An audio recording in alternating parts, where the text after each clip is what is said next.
Tetapi satu perkara saja yang diperlukan. Maryam telah memilih perkara baik itu, yang tidak akan diambil daripadanya.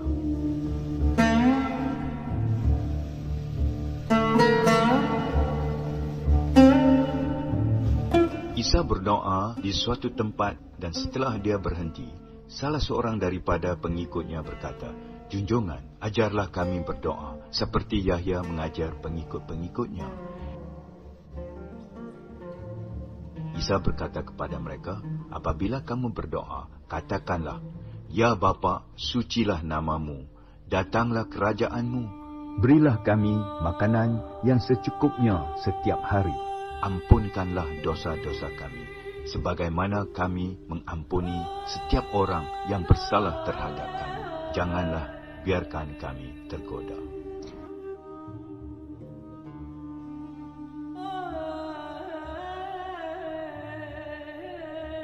Isa meneruskan katanya, "Siapakah antara kamu yang akan pergi kepada sahabatnya pada lewat malam lalu berkata kepadanya, 'Hai sahabat, pinjamilah aku 3 buku roti, kerana seorang sahabatku telah singgah di rumahku dalam perjalanannya dan aku tiada makanan apa-apa untuk dihidangkan.'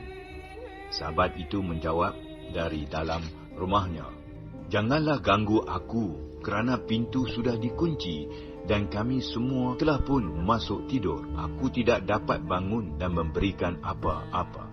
Isa berkata, 'Aku berkata kepadamu bahawa sungguh pun dia tidak mau bangun memberikan pinjaman itu kepadamu kerana kamu sahabatnya, tetapi dia akan bangun juga dan memberikan pinjaman seberapa banyak yang kamu perlukan kalau kamu tidak segan untuk terus meminta daripadanya. Oleh itu, aku berkata kepadamu, mintalah supaya kamu akan diberi, carilah supaya kamu akan mendapat, ketuklah pintu supaya pintu akan dibuka untukmu. Kerana setiap orang yang meminta akan menerima, yang mencari akan mendapat, dan pintu akan dibuka kepada orang yang mengetuknya. Bapa yang manakah di antara kamu akan memberikan ular kepada anaknya yang meminta ikan, atau memberikan kalajengking kalau dipintanya telur? Jika kamu yang jahat tahu memberikan barang yang baik kepada anak-anakmu, apatah lagi Bapakmu yang di syurga akan memberikan Roh Suci kepada orang yang memintanya."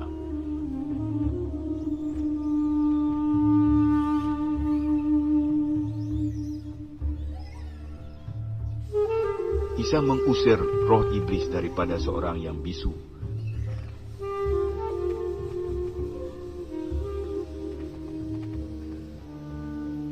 Setelah roh itu keluar, orang bisu itu pun mula bercakap. Orang ramai pun hairan. Tetapi ada orang yang berkata, dia mengusir roh-roh iblis dengan kuasa Beelzebul, ketua semua roh iblis.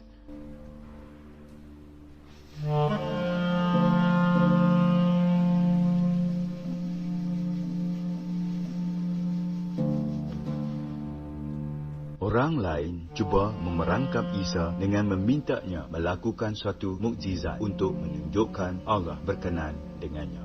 Isa mengetahui fikiran mereka, lalu berkata kepada mereka, "Setiap negara yang berbelah bahagi dan bermusuhan sesama rakyatnya tidak akan tahan lama, dan setiap keluarga yang bersengketa sesama sendiri akan hancur. Jikalau kerajaan iblis berlawan-lawanan sesama sendiri, bagaimanakah kerajaannya dapat bertahan? Kamu berkata bahawa aku mengusir roh-roh iblis dengan kuasa Beelzebul. Tetapi jikalau aku mengusir roh-roh iblis dengan kuasa Beelzebul, maka dengan kuasa siapakah pula pengikut-pengikutmu mengusir roh-roh iblis? Maka pengikut-pengikutmu sendiri akan menghakimi kamu.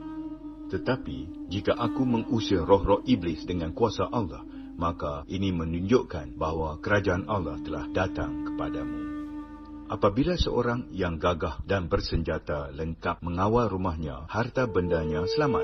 Tetapi apabila seorang yang lebih gagah menyerang dan mengalahkannya, yang lebih gagah itu akan merampas segala senjata yang diperlukan oleh tuan rumah itu, lalu membahagikan harta yang dirampasnya.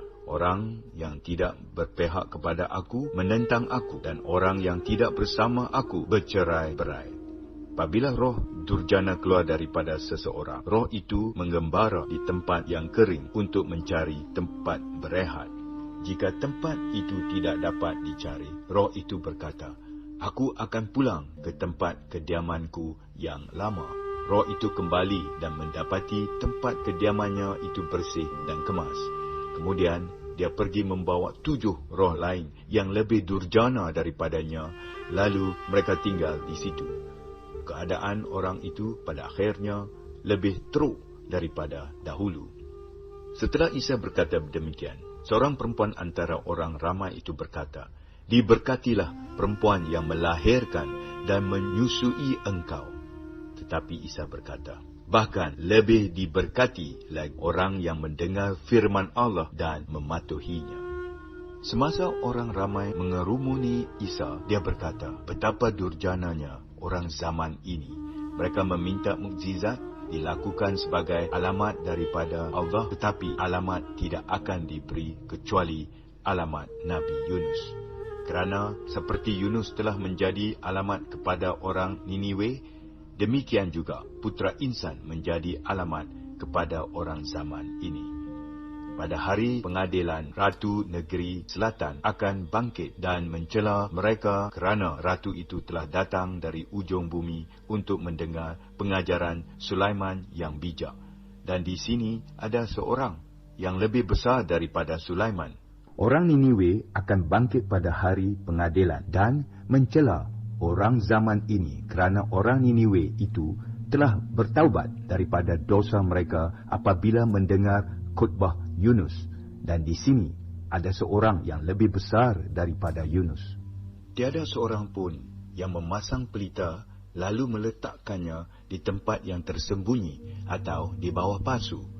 Sebaliknya, dia meletakkannya di atas kaki pelita supaya orang yang masuk dapat melihat cahayanya. Matamu ialah pelita bagi tubuhmu. Jikalau matamu terang, seluruh tubuhmu penuh dengan cahaya. Tetapi jika matamu kabur, seluruh tubuhmu pun menjadi gelap. Oleh itu, berjaga-jagalah supaya cahaya dalammu itu tidak menjadi gelap. Jikalau seluruh tubuhmu itu terang tanpa sebarang bahagian yang gelap, seluruh tubuhmu akan terang benderang, seperti sebuah pelita menerangi kamu dengan cahayanya. Setelah Isa habis bercakap, seorang Farisi menjemput dia makan di rumahnya. Isa pun pergi, lalu bertelekan di meja. Orang Farisi itu keheranan apabila melihat Isa tidak membasuh tangannya sebelum makan. Oleh itu junjungan berkata kepadanya, "Kamu orang Farisi, mencuci bahagian luar pinggan mangkuk, tetapi kamu penuh dengan ketamakan dan kezaliman dalam hatimu. Hai orang yang bodoh, bukankah dia yang menjadikan bahagian luar juga menjadikan bahagian dalam? Berikanlah makanan yang ada di dalam pinggan mangkuk itu kepada orang miskin, dan segala-galanya akan menjadi bersih bagimu. Malangnya kamu orang Farisi, kamu membayar 1/10 daripada selasih, inggu dan herba lain kepada Allah, tetapi kamu mengabaikan keadilan dan kasih kepada Allah. Kamu haruslah membayar 1/10 itu tanpa mengabaikan perkara-perkara yang lebih penting. Malangnya kamu orang Farisi, kamu suka duduk di kerusi khas di sauma'ah-sauma'ah dan diberi salam dengan hormatnya di pasar-pasar. Malangnya kamu umpama kubur-kubur yang tidak bernisan, yang dipijak-pijak tanpa disedari oleh orang yang berjalan di atasnya." Seorang daripada guru Taurat berkata kepada Isa, "Guru menghina kami juga apabila guru berkata sedemikian." Isa berkata, "Malangnya kamu guru-guru Taurat, kerana kamu meletakkan beban yang berat ke atas bahu orang lain, tetapi kamu sendiri tidak menghulurkan satu jari pun untuk menolong mereka memikul beban itu. Malangnya kamu membina makam untuk nabi-nabi yang telah dibunuh oleh nenek moyangmu. Oleh itu, kamu menyetujui perbuatan nenek moyangmu itu. Kerana mereka telah membunuh nabi-nabi itu, tetapi kamu membina makam mereka pula.